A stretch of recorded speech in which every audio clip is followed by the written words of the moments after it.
after a successful video on administrative idea groups, you can see the my tier list here, and of course you can check the video, there's a link in the description. Today I want to walk you through a tier list of my diplomatic ideas. And by the way guys, I see that only half of you are subscribing, so if you want to enjoy more of this content, why don't you subscribe right now? We will start with one of the 3 new idea groups, which is card ideas. And honestly, out of all the 3 new ideas, I believe this is definitely the worst. Why? Let's take a look in game. I would say all of the bonuses that you are getting over here, they are pretty nice, but there's nothing really game changing over here. Power protection from insults? Fine, but you can usually keep power protection high without this. All states loyalty? Very useful, but not really game breaking. Prestige? Place on single player. Reform progress growth? A few patches ago I would say it's awesome, but right now there's so many sources of reform progress growth that you don't care about this. When you have reduced max absolutist impact from privileges, well, most of the players don't even play anti-absolutism, right? And max privileges per state, again, another bonus that I would say a few patches ago was a game breaking, when we had only 4 limit, or was it 5? 4 I think, but now with 6 limit you don't really need that. Splendor is fine, Monarch skill is fine, possible policies, again, late game thingy, and the end bonus here might be useful when you're playing as Emperor of China or Emperor of HRE. So I was saying, all of these are nice, but why would I take this over influence, diplomatic, even espionage ideas? Well, about the policies, they are not bad. There's another reform progress growth, yearly army professions, which is great, suspension unit force limit with quality, even AE impact with defensive, but yeah, I think my favorite here is actually the war score cost versus other religions with religious ideas, so it's a good combination, or core creation cost with admin. So for example, if you are going for a build where you can core any province within less than 10 months, this 5% might be game changing, like for example in my world conquest as the Ottomans I did recently. So having all of this in mind, court ideas is from me between C tier and B tier. I would say it's C tier plus or B tier minus, but I'll put it in the B tier right now. The discussion about the second diplomatic idea group is gonna be completely different, because now we're going into diplomatic ideas. And these ideas are absolute key when you're playing very wide as non-horde, especially when you're focusing on the subjects, but not only then. So what do we have here? We have 2 extra diplomats that might be extremely important to improve relations with other nations,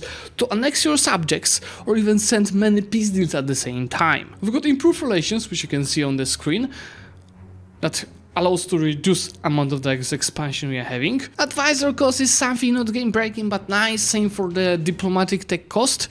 Then we also have diplomatic reputation, which is especially if you want to annex many subjects. Why, don't lie to each other, the most important bonus in this idea group is over here.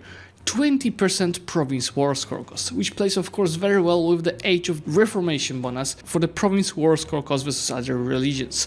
This is just insane and very useful for any wide gameplay. Then at last, ending the finisher of diplomatic ideas, so lower impact on stability from Diplo actions. Well guys, this is a must-have when you're playing a PU game, because when you're playing a PU game you constantly search for nations without air. You send a real marriage, and if it doesn't work, you can just cancel it, especially if it's not a big nation. So keep in mind, when you cancel your marriage, you lose a stability. With this modifier, you don't lose any stability. And same the OCB wars is just -1 stab instead of -2, and any other actions are working the same. Now regarding the policies, there are 8!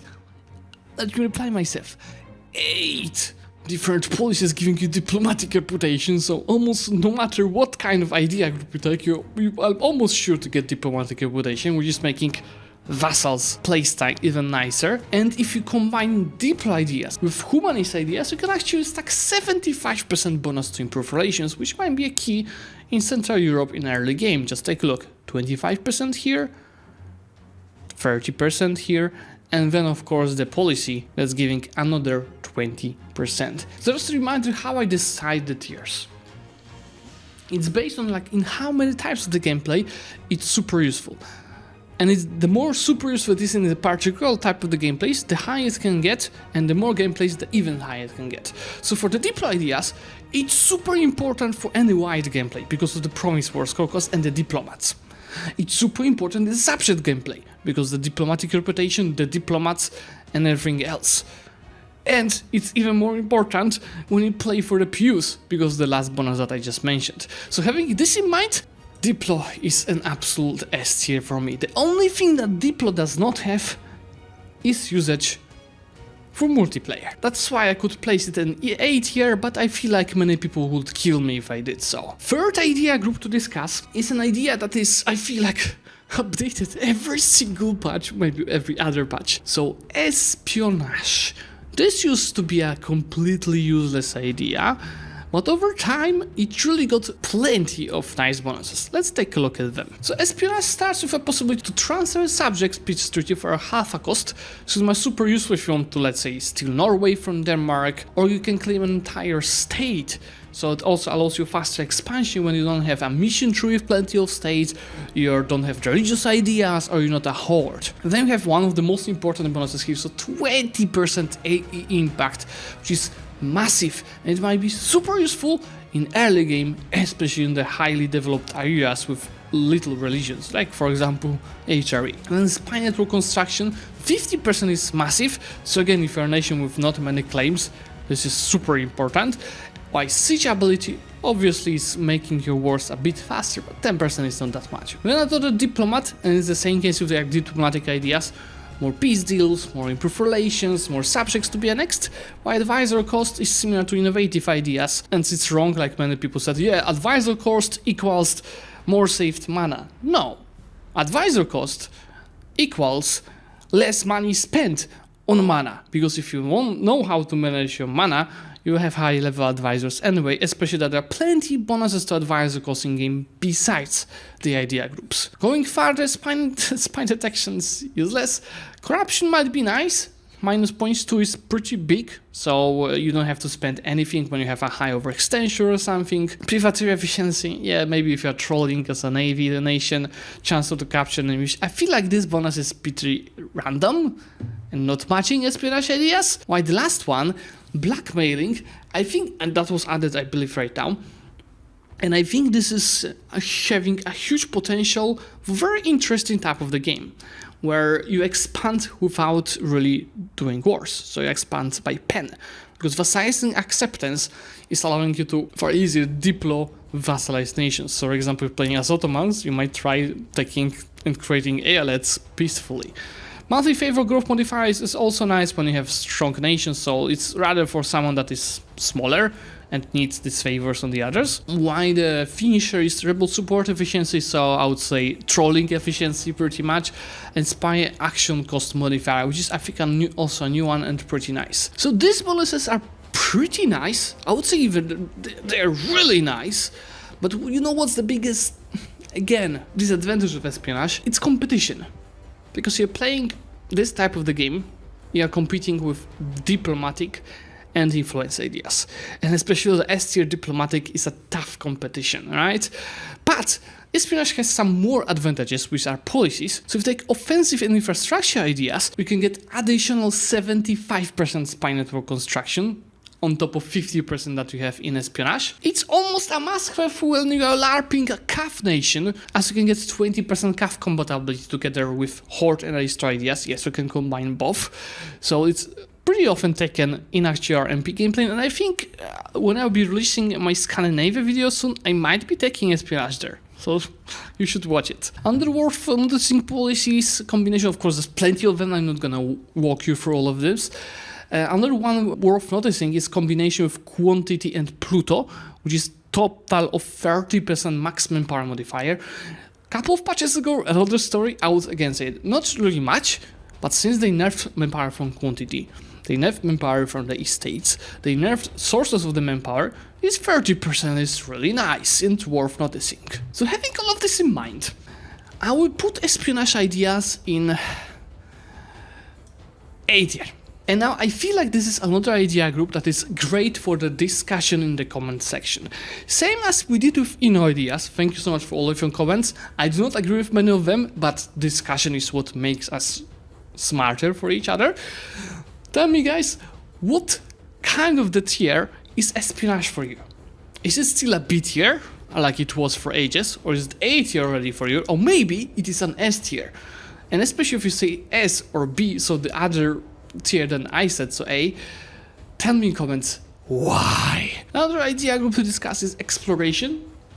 And obviously, similar to what I was saying on the administrative groups and expansion, this is a very focused idea group on one type of the gameplay, which is obviously focused on colonization, and it's a must-have if you're a nation without a colonial range and you need to explore the world, especially if you want to colonize very early, why expansion is useful when you already see the terrains. And for these bonuses, what is worth noticing is the naval force limit. That might be useful, especially in combination with the treasure fleet income. All the others are super colonial focused. You have possibility to recruit explorers and conquistadors to explore the new terrains. Colonies, unfortunately only one. Colonial range, 50% is massive, especially in early game.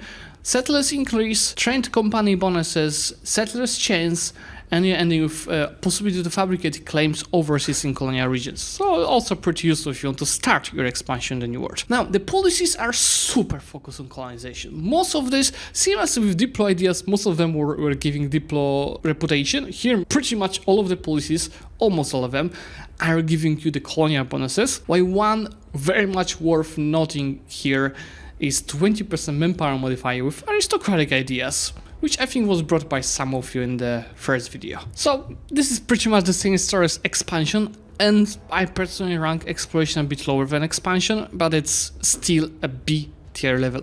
Rather not C, because it's really useful in the colonial gameplay, maybe a bit in the naval. I still did not place anything in C tier. It might be ending up in a situation where I put nothing there and it's just used as sitting category. Let's move to influence ideas. So another idea group very much focused on subjects gameplay. And do you guys remember times when influence used to give aggressive expansion impact, which is moved right now to espionage? That was the times when influence was more important than diplomatic. At least for me. Well, now we found it, it's a very decent idea group focused on subject gameplay. Even more subject gameplay than the diplomatic ideas. Because what do we have here? We've got the income from vassals, we've got liberty design in the subjects, naval force limit modifier, and land force limit modifier from the subjects, diplomatic annexation cost, which is a must-have, especially in the pure gameplay and subjects gameplay in general.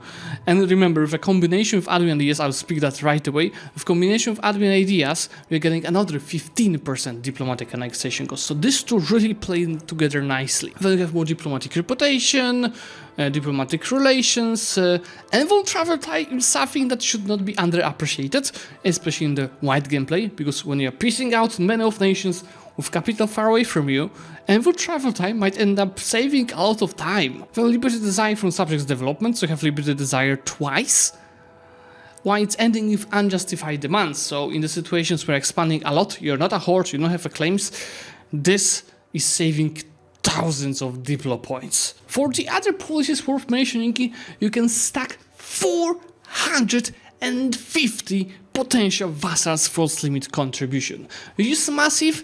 If you remember my campaign for the release of Leviathan, as Majapa hit, I managed to get 28 million force limit there. But that was back in the times when the crown colonies were a bit stronger, but if you play well, I assume you can still do it on the current patch. From the other interesting policies, we're together with Merrick ideas, you can create client states before Tech 23, which might end up super useful, especially if you're playing an Emperor of China. While for religious ideas, you are getting a really good combination of culture conversion costs. So if you're going for one culture or you're LARPing as Sweden once you want Caroleans, this is something that you might consider picking together. If influence still had AE impact, I would put them on S tier, but now they are A+ tier.